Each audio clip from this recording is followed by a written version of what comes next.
오늘 말씀에 보면 사도 요한이 크고 흰 보좌를 보았다 라고 말씀하고 있습니다. 보좌에 앉으신 분을 보았는데 이제 이분이 누구일까요? 그런 것은 이제 성경에 분명히 말씀하고 있지는 않지만 우리가 궁금해하거나 그것이 해결이 되지 않아서 그 뒤에 이어지는 말씀이 이해가 안 되는 그런 정도는 이제 아닐 것입니다. 크고 흰 보좌가 있다. 거기에 앉으신 분이 계신다. 그분이 모든 죽은 자들을 심판하고 계신다. 하나님이죠. 누가 또 있겠습니까? 자, 요한계시록에 말씀이 기록된 것은 이제 하나님의 역사가 이루어지는 순서대로 기록되었다. 그렇게 생각할 필요는 없다는 말씀을 여러 번 드렸습니다. 요한은 주님께서 보여주신 대로, 들려주신 대로 보고 들은 순서대로 기록한 것 뿐입니다. 자, 그러나 어찌되었거나 지금 이제 저 앞에 있는 말씀과 이렇게 이야기가 이어지고 있죠. 자, 하나님의 역사를 괴롭히던 세상이 있습니다. 음녀, 큰 성 바벨론이라고도 말씀하셨던 그런 이제 존재가 있었죠. 그런데 그 존재가 이제 사라졌습니다. 음녀는 불못에 들어가는 것도 아닙니다. 어떻게 보면 그 객관적인 실체조차 없는 그런 것이 바로 음녀였고 큰 성 바벨론이었습니다. 그는 죽죠. 그의 살이 다 도륙되고 불타서 멸망하게 됩니다. 그리고 그 음녀를 앞세워서 하나님의 백성들을, 하나님의 역사를 비방하고 또 핍박했던 짐승과 거짓 선지자들이 한때 권세를 받아서 그 권세가 마치 영원할 것 같았는데 결국 꺾이고 그들이 흰 말을 타고 있는 백마를 타고 계신 예수 그리스도에게 잡혀서 결국은 불못에 던지워지는 역사를 우리는 말씀을 통해서 보았습니다. 자, 그리고 이제 지난 주일 말씀을 통해서 이제 용이 옛 뱀이요 마귀라고도 하고 사탄이라고도 한 모든 사악함의 그 원흉, 그 뒤에 서서 막강한 권세로 하나님의 역사를 괴롭혔던, 하나님의 백성들을 괴롭혔던 그 용이 결박되고 1000년 동안 무적응에 가두어져서 나오지 못하게 된다. 그 사이에 성도들은 주님과 더불어 1000년 동안 왕노릇할 것이다.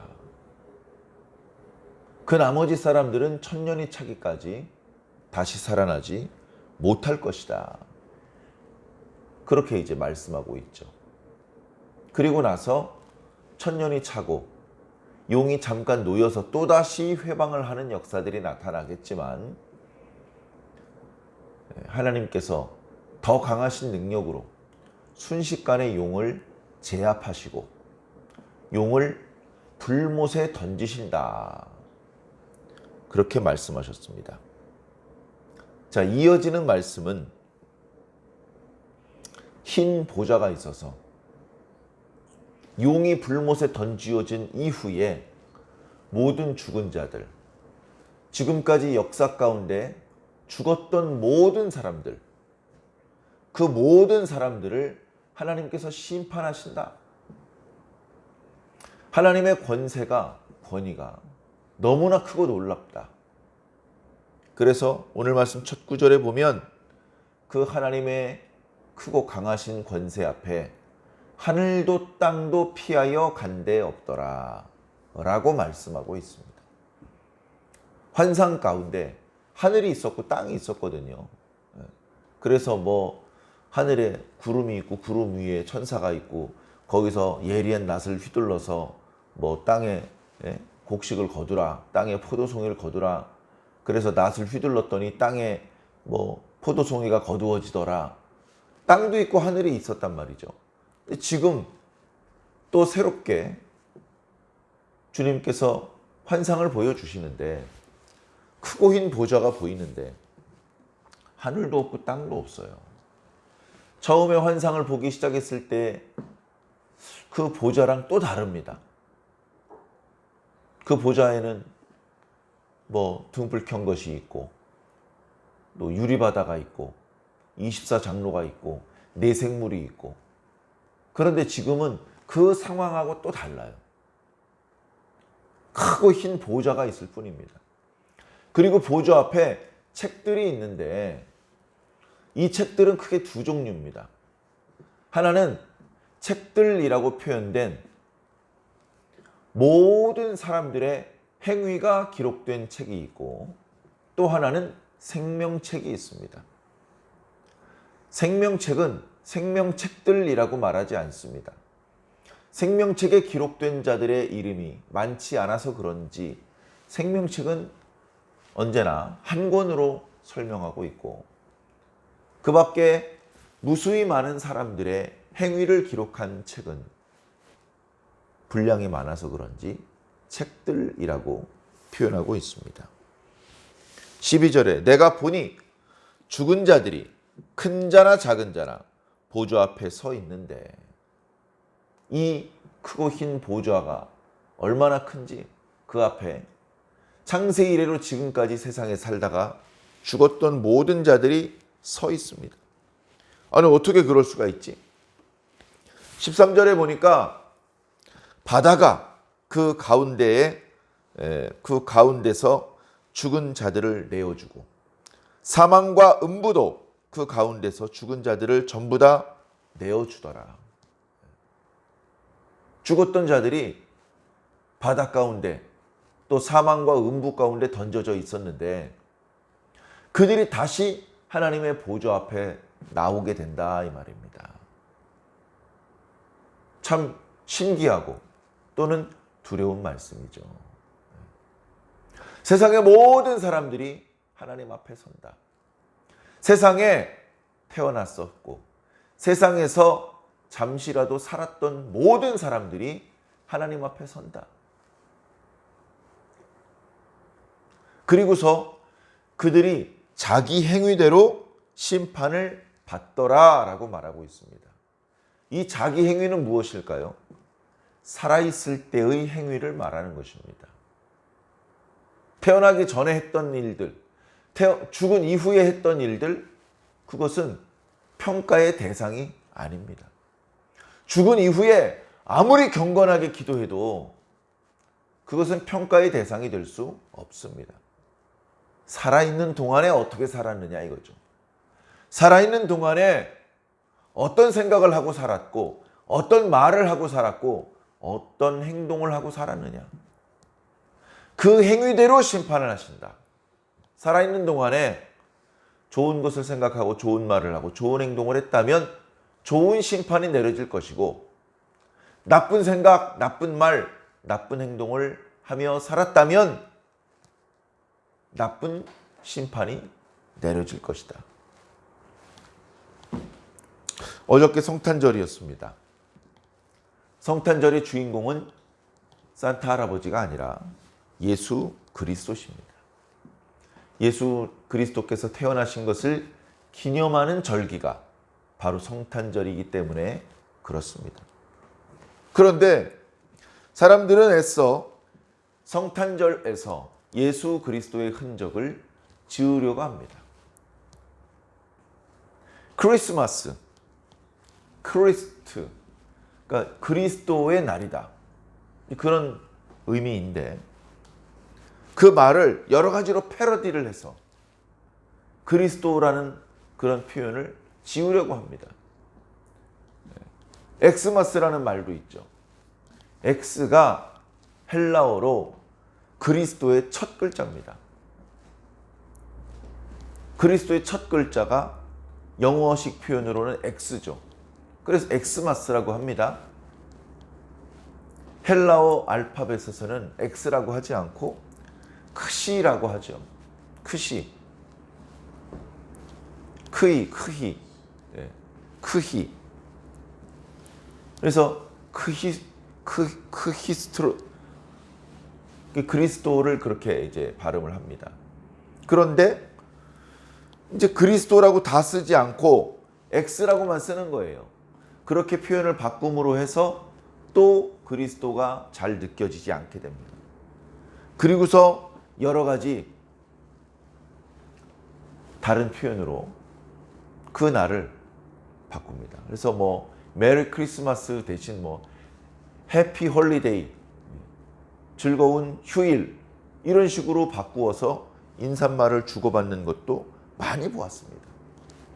그래 성탄절에 그리스도를 빼면 뭐가 그렇게 좋은 일이 생기길래 왜 굳이 그리스도를 빼려고 하는 것인가?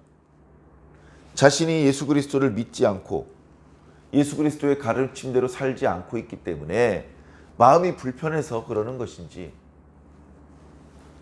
자, 지금은 성탄절에서 예수 그리스도를 지우려고 해도 그때마다 하늘에서 벼락이 떨어지지 않지만 마지막 순간에는 사람들이 그렇게 선택한 것에 대해서 분명히 평가를 받을 것입니다. 심판을 받을 것입니다. 산타는 예수 그리스도를 대신할 수 있는 존재가 아닙니다. 그러나 산타의 이야기도, 자, 산타라는 그 이야기의 어떤 그 기원은 성 니콜라우스라는, 영어로 하면 세인트 니콜라우스라는 사람이 성탄절 즈음에 가난한 어린이들에게 선물을 주었던 것으로부터 시작됩니다. 그래서 산 니콜라우스라는 말에서 산타 클로스라는 말이 나오게 된 겁니다. 그래, 산타 클로스도 무슨 일을 하느냐 하면 착한 어린이에게는 선물을 준다는 거예요. 착한 어린이에게 선물을 준다. 못된 어린이에게는 선물을 주지 않는다. 착한 어린이에게 선물을 준다. 다시 말해서 자기 행위대로 심판을 받는다는 것을 말해주는 메시지가 있는 것입니다. 예수 그리스도란 존재를 지우고 산타라는 존재를 뭐 믿어라, 숭배를 해라, 그런 뜻이 아니고 결국은 네가 행한 대로 심판을 받을 것이다. 그것을 말씀해주고 있는 것입니다. 그러나 사람들은 그런 가르침을 싫어해요. 자, 그러나 사람들이 싫어하는 가르침은 거짓이고 사람들이 좋아하는 가르침이 진리냐? 그렇지 않습니다. 우리가 좋아하고 좋아하지 않고 그것과 상관없이 하나님은 존재하시며 하나님의 뜻은 이루어지는 것입니다. 그것을 깨닫고 하나님의 뜻에 내 마음과 생각과 말과 행동을 맞추는 사람들이 복을 받는 사람들입니다. 그 맞추는 행동은 하지 않으면서 복만 받으려는 사람들이 있고 하나님의 뜻에 맞추지 않으면서 복만 받으려는 사람들에게 복을 주는 존재가 있으니 그게 바로 마귀입니다. 하나님 뜻대로 살지 않아도 복 받아요. 마귀한테. 그러니 그 복이 얼마나 지속되겠습니까? 천년 만년 지속될 것 같죠. 마귀가 멸망할 때 같이 멸망할 수밖에 없습니다. 마귀가 멸망할 때 같이 멸망하는 것입니다. 기초가 부실하고 공사가 부실해. 그래서 사람들이 생각했던 것과 달리 건물이 붕괴되게 생겼어요. 붕괴될 수밖에 없는 건물에 틀어 앉아 있으면 건물과 함께 죽는 수밖에 없는 겁니다. 오늘 말씀 12절과 13절에 그 모든 사람들이 자기 행위대로 심판을 받는다라고 말하고 있습니다. 자, 그렇게 해서 모든 사람들이 심판을 받았습니다. 그리고서 14절과 15절에 사망과 음부도 불못에 던져지니 이것이 둘째 사망 곧 불못이라. 거짓 선지자와 짐승이 불못에 던져지는 이야기로부터 시작해서 이제 불못에 던져지는 그런 시리즈가 나타나는 것이죠. 거짓 선지자와 짐승이 던져지고 용이 던져지고 사망과 음부가 불못에 던져집니다. 사망이 없어지는 것이죠. 불못에 던져지는 것은 스스로 나올 수가 없습니다. 그 존재 자체가 소멸되고 없어져 버립니다. 이 불못 때문에 지옥은 지옥불이 있어. 그 뜨거운 지옥불에서 영원히 고통받아. 이제 그렇게 생각하는데 불못의 존재와 그 의미는 비밀에 감춰져 있습니다. 그것이 무엇인지 알 수 없습니다만 불못에 들어갔다 다시 나오는 이야기는 없습니다. 불못에 들어가면 그 존재가 사라지고 영원한 형벌이 있는 것입니다. 그래, 죄 많은 사람만 불못에 던져지는 줄 알았더니 거짓 선지자와 짐승 그리고 마귀가 불못에 던져지고 이제는 사망과 음부도 불못에 던져집니다. 사도 바울이 말씀하신 것처럼 가장 마지막에 멸망받을 원수는 사망이라 라고 말씀하셨는데 이제 사망조차 불못에 던지어지기 때문에 이제 더 이상 죽는 일은 없습니다. 자, 그리고 마지막 구절에 누구든지 생명책에 기록되지 못한 자는 불못에 던지워지더라.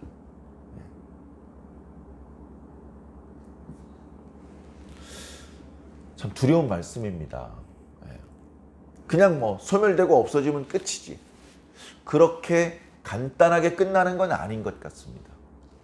성경 곳곳에 이렇게 멸망이 되는 자들은 영원한 부끄러움을 당하게 될 것이다. 영원한 수욕을 당하게 될 것이다. 그렇게 말씀하셨기 때문에 이 불못은 단순히 존재가 사라지고 끝나고 없어지는 것은 아닌 것 같습니다. 우리가 쉽게 상상할 수 없는 큰 고통과 부끄러움이 영원히 지속되는 상태인 것 같습니다. 이 불못이 무서워서라도 우린 정신을 차려야 돼요. 말씀 들을 수 있을 때 들어야 되고 예배 드릴 수 있을 때 드려야 됩니다. 헌금이요? 헌금 조금만 내면 안 될까요? 목사님하고 흥정하지 마세요. 나중에 되면 내가 왜 헌금을 더 드리지 않았을까 후회합니다. 그때는 후회해도 늦습니다. 돌이킬 수 없습니다. 헌금할 수 있을 때 헌금하는 겁니다. 봉사할 수 있을 때 봉사하는 겁니다. 전도할 수 있을 때 전도하는 겁니다. 아무 때나 할 수 있는 게 아닙니다. 기도할 수 있을 때 기도해야 됩니다. 지금 현재 우리 잘하고 있습니까? 우리가 가진 돈을 다 헌금하라는 게 아닙니다. 직장도 가지 말고 학교도 가지 말고 봉사하라는 말이 아닙니다. 하루 종일 예배만 드리고 앉아있으란 뜻이 아닙니다. 기도할 거 다 하고 예배 드릴 거 다 드리고 헌금할 거 다 하고 봉사할 거 다 하고도 시간이 넘치게 남습니다. 그 남는 시간에 놀 수도 있고 쉴 수도 있고 일할 수도 있고 운동할 수도 있고 공부할 수도 있고 여행 갈 수도 있습니다. 할 거 다 하고 또 할 거 다 할 수 있는 겁니다. 그런데 어리석은 사람들은 이것도 제대로 못하고 저것도 제대로 못합니다. 늘 후회하고 늘 속상하고 불평이 많고 어쩔 수 없다는 말을 입에 달고 살죠. 기회 있을 때 그 기회를 잘 살려야 됩니다. 좋은 것을 선택해야 됩니다. 핸드폰으로 말하면 세상에 만들어진 영상을 빠짐없이 다 볼 수 없습니다. 죽는 날까지 다 못 봐요. 서점에 있는 모든 책을 빠짐없이 다 읽을 수 없습니다. 내가 선택해서 좋은 책을 읽어야 돼요. 좋은 것을 보아야 됩니다. 좋은 것을 선택해야 됩니다. 이제 하나님 앞에 바다도 땅도 하늘도 피하여 간 데가 없다고 말씀하셔서 이제 새로운 하늘과 새로운 땅이 등장할 것입니다. 하나님께서 준비하신 구원, 하나님께서 준비하신 새로운 세상에서 하나님의 백성들에게 주시는 축복을 모두 누리시기를 예수님 이름으로 간절히 축원합니다. 아멘.